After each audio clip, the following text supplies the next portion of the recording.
Okay, so I'll do one more. Um, all right, so back to after my mom left. Um, my stepmother and her daughter moved into the house, and it was awful a lot of times. It was just awful. Um, my stepmother would drink way too much, which I'd never dealt with before. Like I didn't understand this. And she became really, really, really, really mean. And she'd say horrible things to all of us. She would tell me, now this was very soon after my mother left. This was like the first horrible, like, I'm sure not the first horrible thing she did, but the first thing that I was like, what the fuck is up, man? She hated my mother, and like, I don't even think she had a reason for hating my mother, but she hated my mother. And I mean, to this day, I think she hated my mother because she had to take care of us. But like, whatever. I mean, she married my dad. Anyhow. Ugh. And my dad was not there a lot, you know? So anyway, but she said to me the one day, your mother doesn't love you. If she loved you, she wouldn't have left you. Ugh. Then she told me how ugly I was and told me I was so ugly because I looked just like my mother. That made me ugly.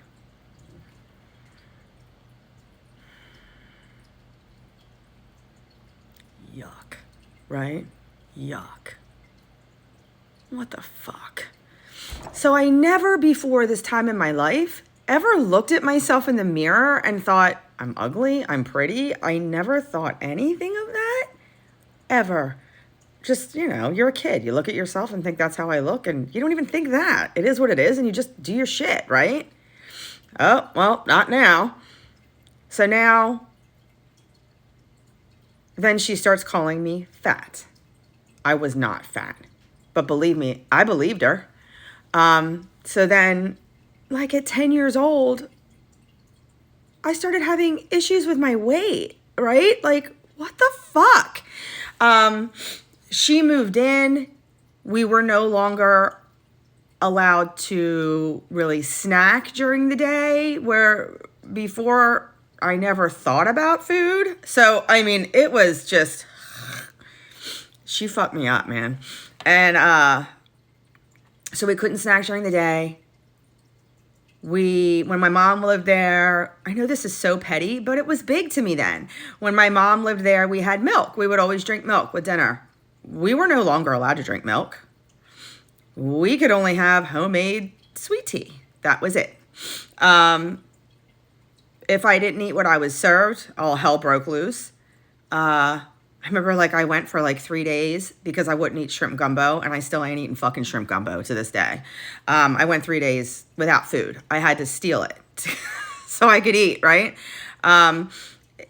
She was fucking nuts, and all of us kids knew it, including our own. And it was wild. But let me tell you though, I had some fun with her. When my mom left, my mom, I was still a little kid. She moved in. She taught me all the things, I know that she loved me. I know that she did. In her own fucked up way, I know that she did now. She taught me how to do my hair. She taught me how to do my makeup. All the things, right? Because I was there, right? She taught me all that stuff. We laughed a lot with her. Oh boy.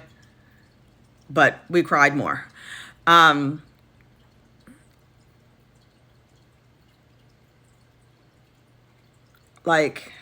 was just a lot that went on there.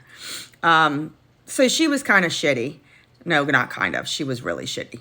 And she was nasty. She was mean. I don't really, she she can't defend herself, so I don't want to talk nasty about her. But boy, oh boy, did I learn a lot from that lady, that woman, or whatever you want to call her. So you have to keep in mind that I was the oldest child in this situation. So I instinctively felt like I had to protect the other two. And I tried, I tried. I'll never forget one night we were driving home, and it was still in Texas. So, I didn't move away from Texas until I was almost 13. So I had to have been maybe 11, 10, 11, 12, something like that. And we were driving back from her sister's house. And it was, from what I can remember, a couple hours away. I don't know. It was a little bit of a drive. And I was in the front seat, and my brother and my stepsister were in the back seat. This is just an example of the shit that went on, okay? They were in the back seat, and she pulled off to the side of the fucking road. Now listen to me. She was hammered. She pulled off to the side of the road. I don't know where my dad was. He was probably on a business trip, because that's usually when this stuff would happen, because she didn't do this in front of him. So she pulled off at the side of the road, and I said, what are you doing? She pulled off, stopped, put it in park. And I'm like, what are you doing? And she goes, I can't pass here. Huh? I can't drive past here, Alicia. And I said, what are you talking about? I was a kid. What are you talking about? I can't drive past this spot. Why? Look at the sign. Look at the fucking sign. And I looked at the sign in front of us on the side of the road, and it said, you ready? Do not pass. I was in a fucking car with a woman that was that fucked up and was driving us the fuck around. What is that? Holy crap. To tell you that I prayed and prayed and prayed that we would all be okay is like beyond, I can't even explain that to you.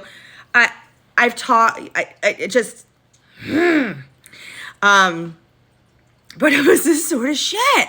And like, when I look back at it, I'm like, oh, that's kind of funny. But it wasn't. If that happened, yeah, that wasn't okay. Anyhow, so that was a typical shit, right?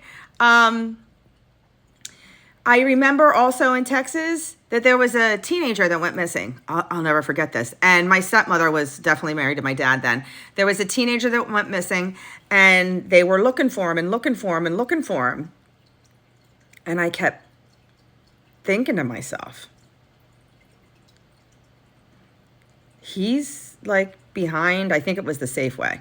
Like, he's behind the Safeway. Like, every time we drove past the Safeway, the grocery store, I think it was either Safeway or Kroger. I can't remember. I think it was a Safeway. I'm like, he's behind the Safeway. He's behind the Safeway. A couple days later, guess where they found him? Behind the Safeway. And I was like, oh, right?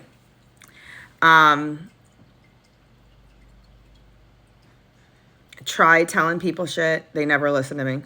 I was never heard as a kid with this kind of stuff. Never heard. So then, of course, every night I would go into my bedroom, and the same horseshit would go on in my bedroom every night. And I started to ask questions, because I thought, nobody else is listening to me. Might as well just only talk to the people that talk back, right? Or that listen to me. So I developed a very close relationship, like, with God, a very close relationship with all of those angels, a very close relationship with that old lady, and they became my world. And I grew angrier and angrier and angrier to everyone outside of that room. I became a complete asshole, because nobody ever listened to me. Everybody thought I was crazy. And I can tell you, some of my family still thinks I am. And that's great for them. I really don't care what they think about me anymore. I've gone through a lot of things. I've healed through a lot of things, and I don't care. I am not, I'm not here to hurt anybody. But listen, yeah, a lot that I went through. And I just dove back into the spiritual realm, even though I was here.